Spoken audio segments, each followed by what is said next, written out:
And now for my next video. Yeah, I'm having a rough time right now.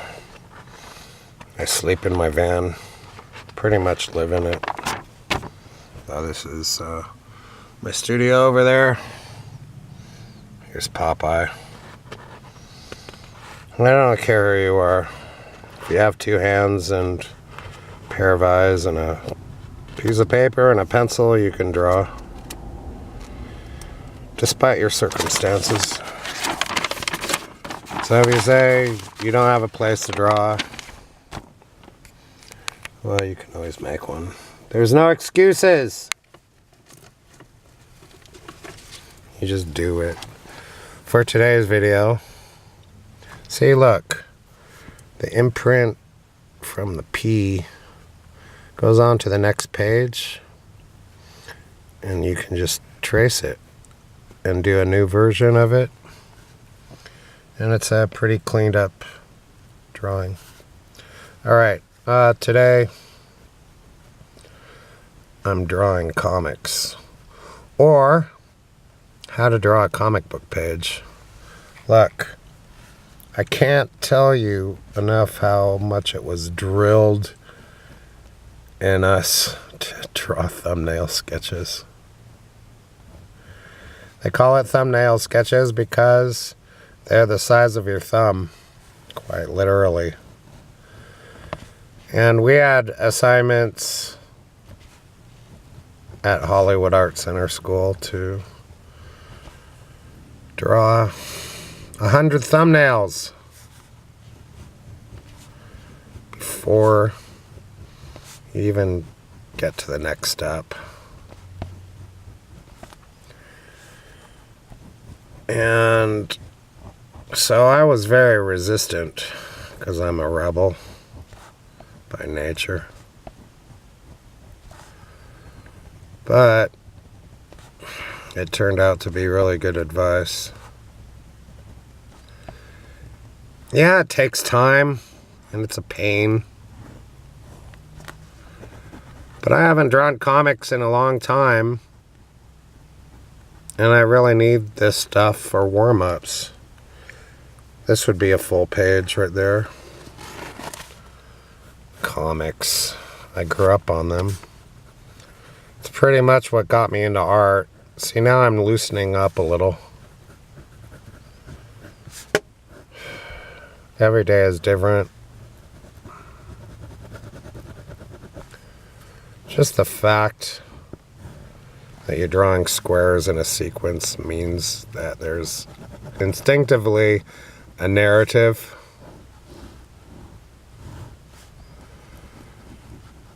And I didn't know where I was going when I started this page.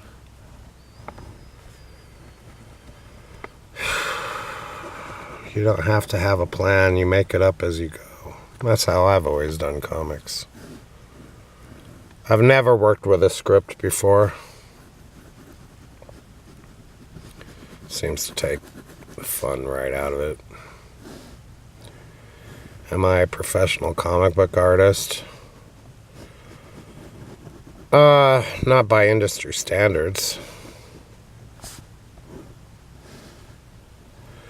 I grew up primarily on Marvel Comics. Kind of got burnt out by the machine-like quality of all the characters. They would just crank those comics out. And then graphic novels came along and that saved the day. Then I discovered Robert Crumb, who I still really admire. I like his inking technique a lot. And he takes the time to make his comic books look good. You might not like all his material. Might offend you. But I like it. I think it's funny.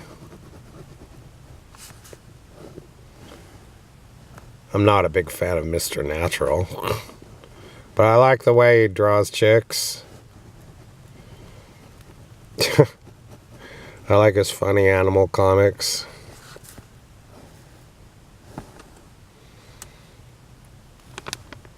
He gets a little sexist and racist for today's standards. Even back then. And his comics are for adults only.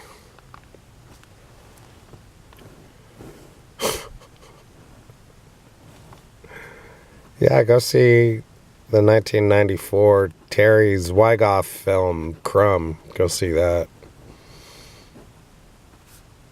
He does some good drawings.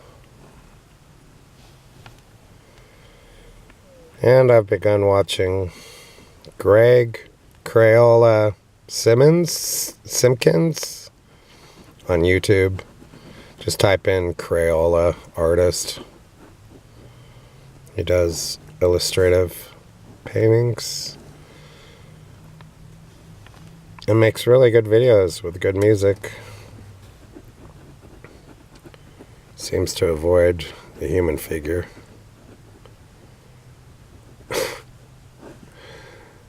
But it looks like he's having some kind of career. He's gonna have an art show in LA. He's getting paintings ready for that.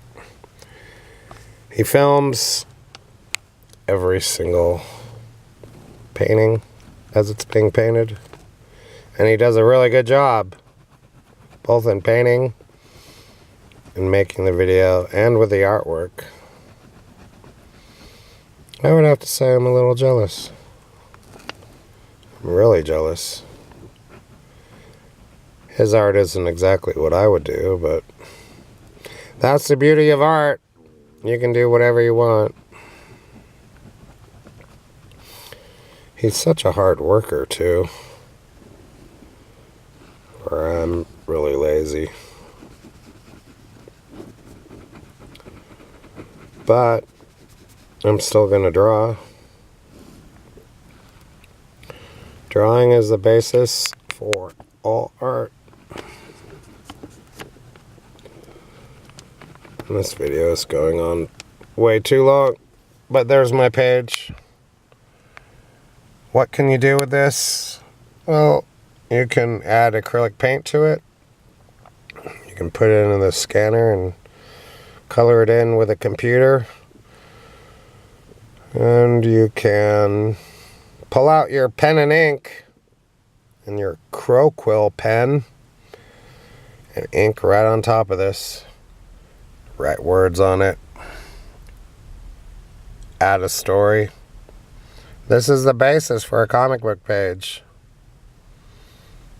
For me, with some touch-ups, I'd just print this up right as it is in a book. But that's what I do. I like the free-form style. And I can always fix it and improve it later. Don't be afraid to suck at first. Then when you show some real finished, polished work, people say, "How did you do that?" Thanks for watching my video.